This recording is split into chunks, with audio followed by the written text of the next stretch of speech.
Good morning. Here we are at the end of a week. Doesn't it seem like things fly by?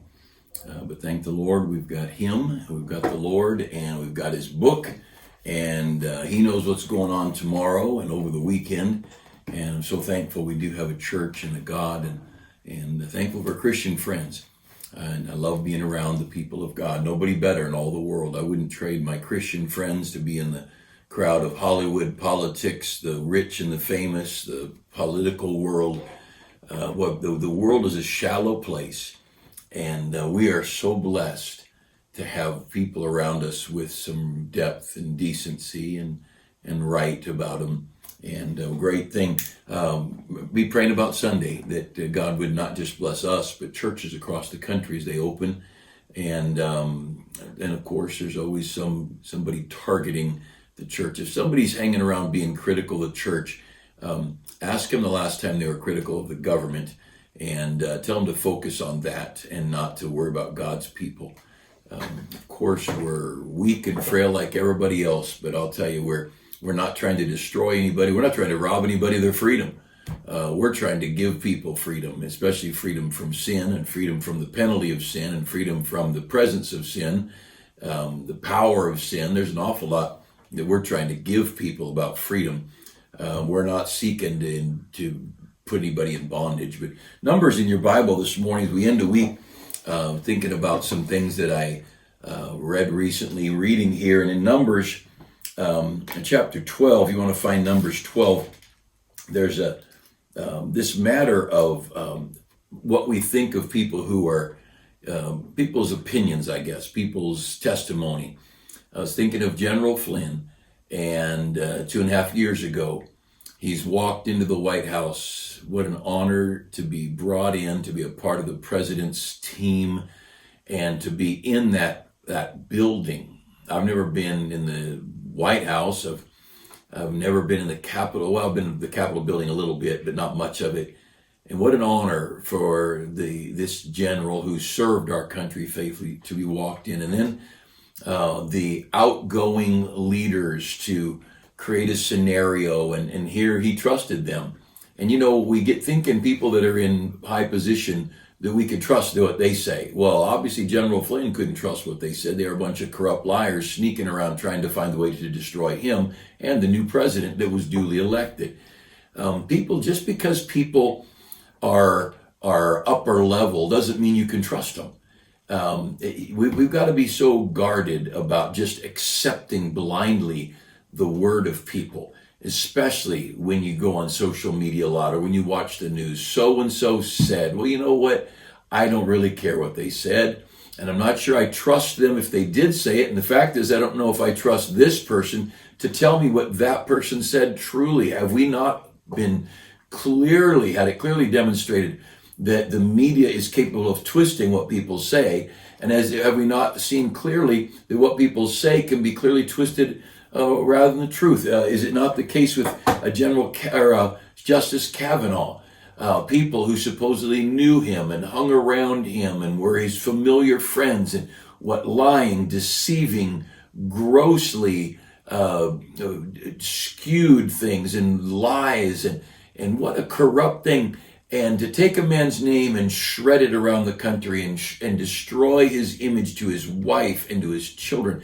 I love the Old Testament law, because in the law, if you lied about somebody and found out you were lying, you were supposed to get the punishment you were trying to get that person. And I'll tell you, that would straighten out an awful lot of the problems in America. And for those of us who are Bible believers, just know that God, who wrote the Old Testament, is the God everyone will stand before in judgment.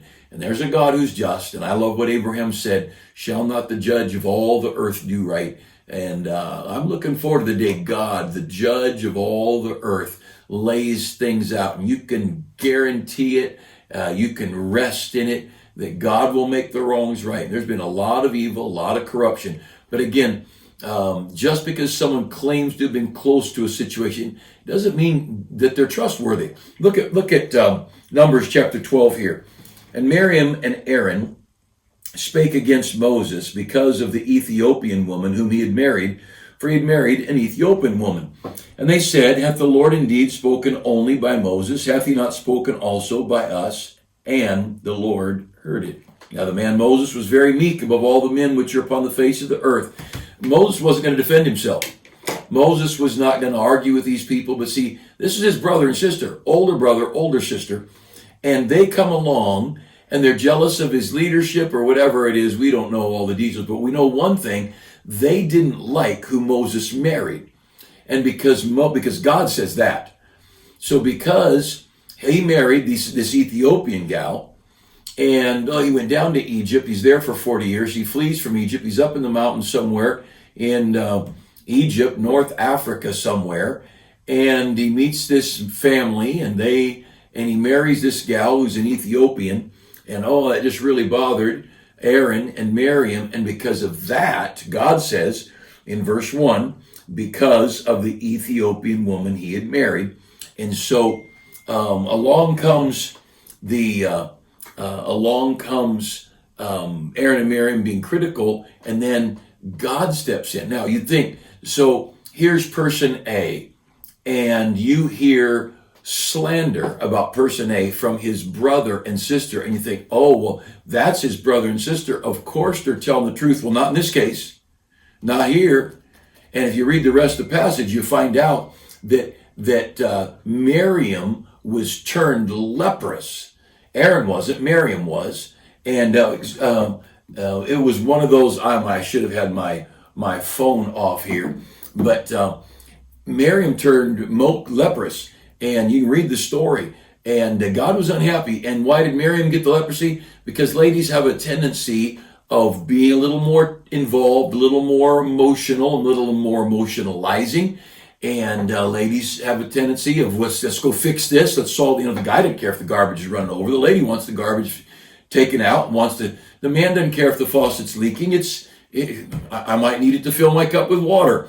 Ladies are fixers, ladies are solvers, and ladies emotionalize sometimes. And you see there's a few issues here in the Bible where ladies got busy pushing things in, like Herodias got John the Baptist's head chopped off. And there's sometimes, there's also times that ladies, of course, were wonderful. Deborah helped Barrett get the ball rolling. And I love when the young lady took the tent spike and drove it through Sisera's head. Jael's the hero as the girl. But understand this, just because Aaron and Miriam were close to Moses and close to the situation didn't mean they were telling the truth or that they were honest or that they were right, which they obviously weren't. Go a couple of pages over. Let's go to Numbers chapter 16. Show you another situation just like that. Numbers chapter 16. Now Korah, the son of Ishar, and the son of Kohath, the son of Levi, Dathan and Abiram, the sons of Eliab, and On, the sons of Peleth, the sons of Reuben, took men. So Korah and some other guys, all right? And they rose up before Moses with certain of the children of Israel, 250 princes. So these were 250 big shots. They were important people. Princes of the assembly, famous in the congregation, men of renown. Princes, famous, renowned. Well, I'll tell you what, if that kind of person opens their mouth, it's like the old E.F. Hutton commercials. Boy, he must be telling the truth. And you know what we're looking at here? These people were deceitful, and they were lying, and they were corrupt, and they were anarchists. And the end of the story, God had the earth open up and swallowed them, their wives, their animals, their tents, slapped clothes on those guys, and killed them all. Now, just because they were important and big shots doesn't mean they were telling the truth. And if you've not noticed that in American politics, you're not paying attention. And just because some doctor who's a big shot, or some politician who's up in rank, or somebody who's close to somebody who's in rank, we've learned we cannot trust the Department of Justice. We've learned we cannot trust the FBI, and we've learned we can't trust the medical world. And I'm blanking on the initials now, the acronym for you get the World Health Organization we can't trust, but here the CDC, the Center for Disease Control, publicly the president's doctors have stepped up and said that we can't trust or accept the CDC statistics. So we got FBI, we've got Justice Department, we've got the CDC and the World Health Organization. Now those people have proven themselves deceitful, in error. They've been proven a whole lot of things. And now, so here is men of renown, famous people that were princes, and God killed them all. And so you think through this thing. Look over to Mark chapter 3. Matthew, Mark, Luke, John. Look at Mark chapter 3. And let me give you a quick example.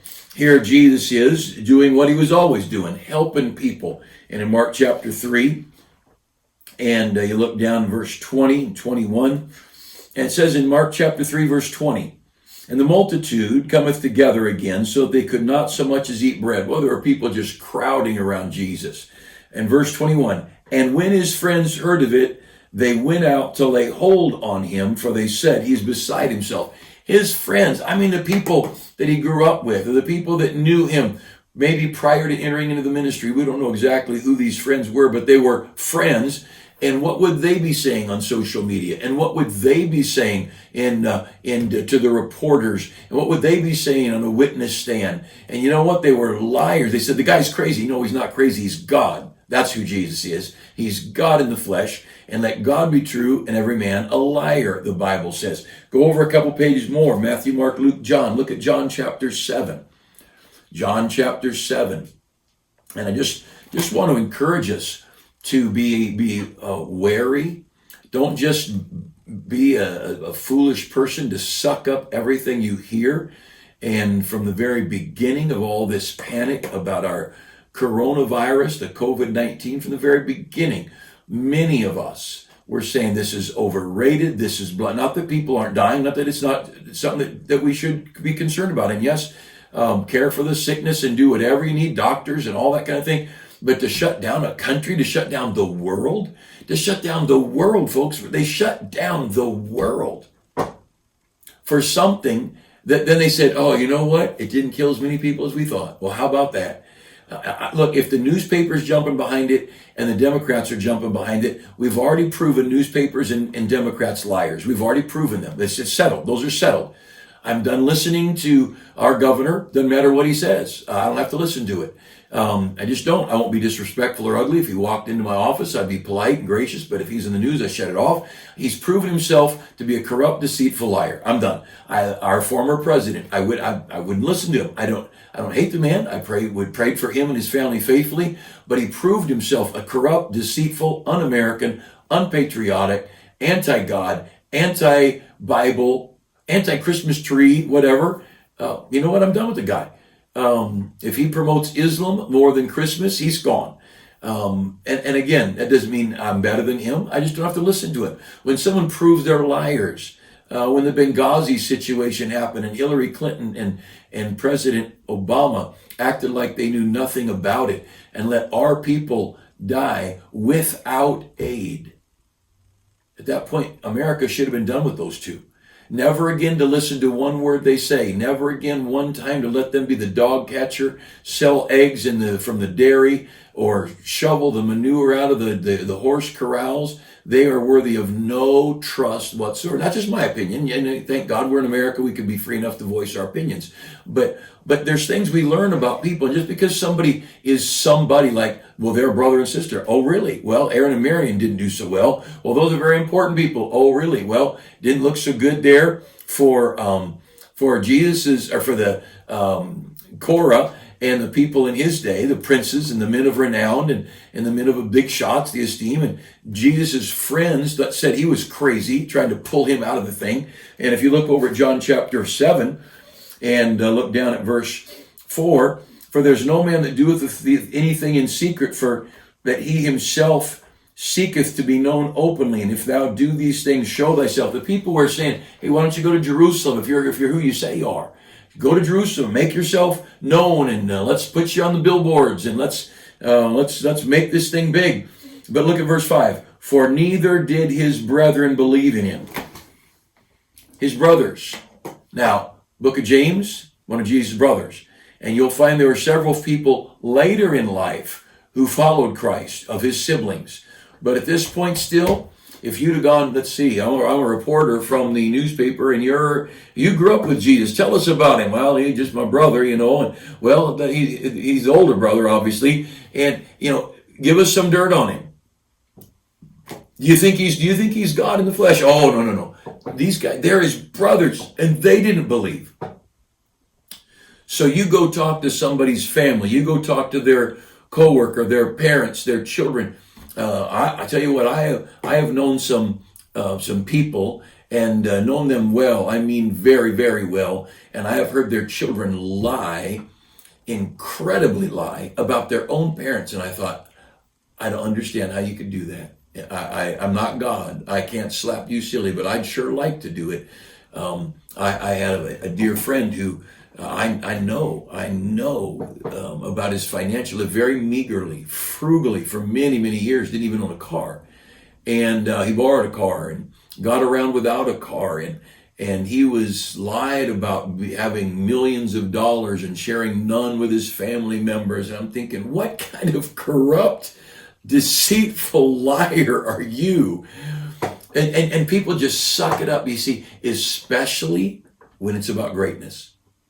Because the common man either lifts up greatness and says, wow, isn't it amazing what God does there?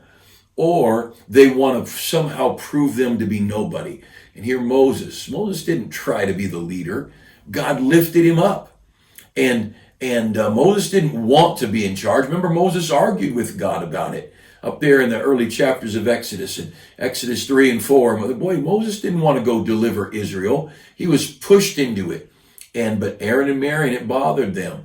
Moses is the big shot. It bothered Korah, his cousin. He was just the same. They were first cousins. And Korah and his crew, they didn't like Moses getting all the attention. And these friends and the brethren of Jesus did not like him getting all the fame and all the crowds and all the accolades. So what do? You try and make him look bad. Hey, could we not just sit back and say, isn't it great seeing how God's blessed this person?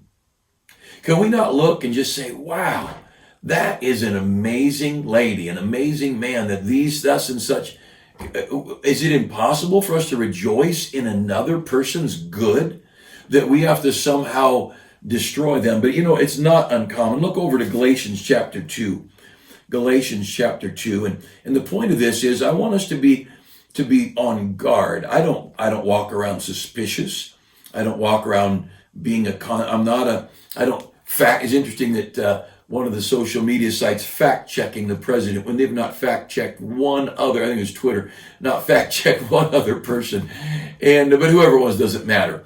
And I think, you know what? I've tried some of these fact-checking places. They always, did George Washington chop down a cherry tree? No. It doesn't matter. Did Abraham Lincoln not allow liquor in the White House? No. They'll always take the liberal side. Always, always. And there are certain of these fact-check things, I don't believe anything they say because they've proven themselves liars. They've proven themselves slanted. Once a judge proves themselves slanted, they should be thrown off the bench because they can no longer be trusted to believe in justice. You look here in Galatians chapter 2, and just one more verse. And I didn't pay attention to when I started. I don't know how much I've been rambling this morning. But Galatians chapter 2, look down at verse 6. The Apostle Paul is talking about his position. God called him. God placed him in a position of spiritual leadership. He's the apostle of the Gentiles. He's out reaching, starting churches in these cities, a missionary in different continents. But in Galatians 2:6, but of those who seemed to be somewhat, parentheses, for those of you who are just listening, not reading, whatsoever they were, it maketh no matter to me. God accepteth no man's persons, close parentheses. He says, God's not impressed with a title or a rank or a position. For they who seemed to be somewhat in conference added nothing to me. He said, I wasn't impressed with them. If they're somebody, good. If they're not somebody, then not. But their title, their rank, that didn't make any difference. And he goes down to verse 9, when James and Cephas, that's Peter, and John, who seemed to be pillars. Well, they were pretty big shots in that early church. They perceived the grace that was given to me and to Barnabas, and they gave to me and Barnabas the right hand of fellowship, that we should go to the heathen, and they to the circumcision of the Jews. And so when Peter and James and John realized that God had called Barnabas and Paul, they said, God bless you, go do it. But look at that little statement there. When James, Cephas, and John, who seemed to be pillars, Paul was impressed with nobody. I'm impressed. Paul could have said, I'm impressed with you doing something. But your title doesn't matter. Your position doesn't matter. And boy, we ought to be so guarded. And again, when someone has proven themselves a liar, stop listening to them. Why do we ever listen to them again? Why does anyone listen to any of the mainstream media sites when they have proven themselves 1,000 times to be slanted and warped and biased? I won't listen to any of it. I just won't. I listen to no news before I listen to that news. It's like a bitter gossip, and there's no point in it. So just again, when you're listening to someone, they say, you know what, I was talking to so-and-so, and it's the president's wife. She said, better step back and think through this thing. I've known some wives been in my office, said some pretty ugly things about a husband when there was trouble in their marriage. Just because people are close doesn't mean they're right.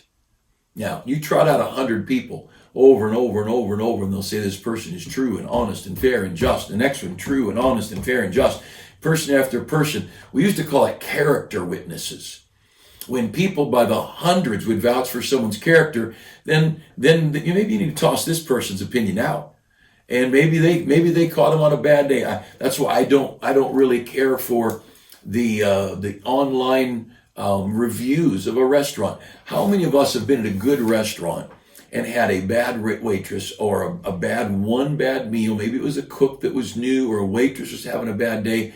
And so somebody writes this nasty review on the whole restaurant. And I know, so you have to look at lots and lots of reviews. And again, enough reviews, I guess they can sooner or later be honest, but I think you can get a bunch of bad reviews pretty easy. And I know this social media is manipulative and it's corrupt. And our Bible, there's only one thing you can really trust in this world, and it's that book.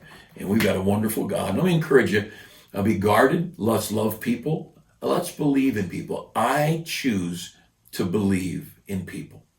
And if I'm going to get in trouble for believing in people, then just shoot me. Go ahead, execute me. But I'm going to give you the benefit of the doubt.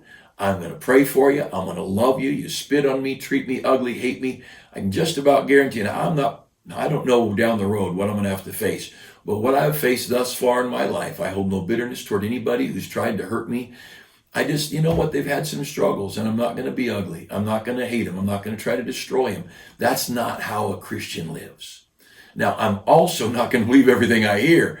I've got enough sense to know that everybody you and I meet is not honest. And I hope let's love people, give them the benefit of the doubt, and let's be very guarded in believing. The fool believeth every word, Proverbs says. And let's not be fools. Have a great Friday, and be praying for a good Sunday. Would you do that?